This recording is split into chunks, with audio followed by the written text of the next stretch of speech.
Hello, I'm Philip Todd with Westlake Realty in the Natomas area of Sacramento.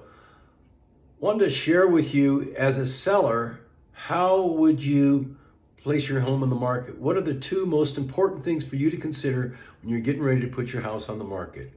I think the first and foremost, our friends were asking us, what is the biggest concern? And that would be choosing the right real estate agent to represent you. You can sell your house by yourself.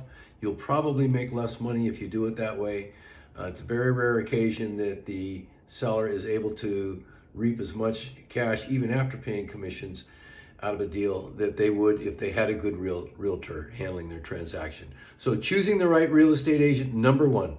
Number two, that is, how do we price the home? How do we price the home right to sell? Not price the home because we have a value in mind that we want it to sell for this much money, but that we have a value that makes sense based on research and professional opinions and all the things that would take into account the importance of that value. So let's start with a realtor.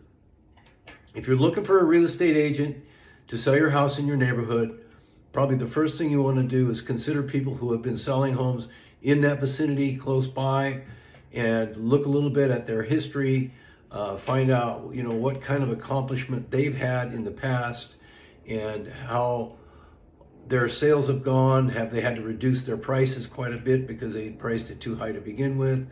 Did it take a long time to sell the house? Are they actively in the market? Are they somebody who only sold just a few homes recently or in the last year, as an example? I mean, you probably don't want to choose a realtor who only sold one house last year when you've got somebody else who sold 25 in your neighborhood, or 40 or 50, for that matter.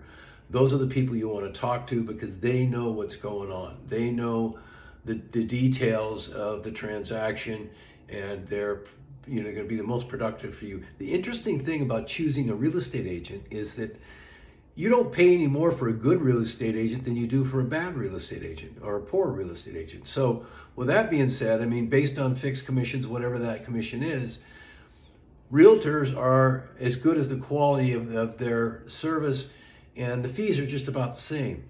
Unlike attorneys, I mean, if you've got a really, really super hot attorney, he's going to charge $6.50 an hour compared to the average attorney around $3.50, and somebody who's a little bit less qualified at $175 an hour, as an example. For a real estate agent, it's a flat fee. Choose the right person, male, female, whoever it is that suits the need for your property, and get comfortable with their strategy. Meet with them in person, make sure that you're harmonious with them and that you both think in the same vein. It'll help the transaction move a lot more smoothly, and you will benefit greatly from making the right choices in regards to your choice of your real estate agent. The second item, the most important, is that how do we price the home? We're going to list the house. We're going to put it on the market. Oh, we think it's worth this much money. And the real estate agent comes in and says, well, wait a minute now. I've done a comparable market analysis, that's a CMA, and we've looked at the values of the properties around the area, and based on the improvements you have in your house and the upgrades compared to the improvements and upgrades in these other homes, and the cost per square foot based on all those things, location, et cetera, we determined that the value is maybe a little bit different than what you, the seller, has. Every seller always thinks their house is worth more money than oftentimes it is. Some are realistic, some aren't. But with that being said, let's look at the CMA again. Make sure that you have an idea of what those homes around you have sold for.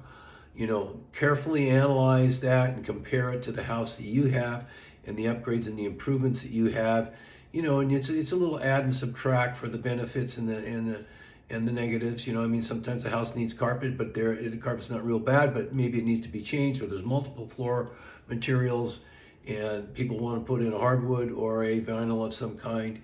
There's all types of things that go on with a home that's on the market for sale. And sometimes they're just totally dialed in, so that makes it real easy for that buyer. But look at those items. They'll help you determine the value. Take the advice of your real estate agent. Listen to what he has to say. Look at the CMAs carefully and try and choose a price that is close to what you think actual sales price values are as possible. Don't be too high, don't be too low. Make sure that you've got enough value to protect yourself when you put it on the market. And if you have to move the price down a little bit after you get on the market, that's not the end of the world, but wise to price your house very close to the bone, close to the actual sales price, because that way you will get more lookers, you'll get more activity, and you may get multiple offers. If you get multiple offers, oftentimes the house will sell for, considerably more than the list price. So, there's opportunities there for you if you price the house to sell. And don't price it so high that it sits around and after 200 days on the market, you're sick of showing it, everybody's sick of seeing it, and somebody comes in with a real super lowball offer, it's what considered to be a lowball offer maybe to the seller, but maybe it's fair market value, and finally it sells. A lot of exercise, a lot of anxiety, not necessary. And so make sure, listen to your realtor, price your house right. And the spring's coming right now, just around the corner. February 21st, I believe, is spring. And so we look forward to helping you. I'm Philip Todd, Westlake Realty. If you have any questions for me, please find me and give me a call. All right. Thank you very much. Have a great spring.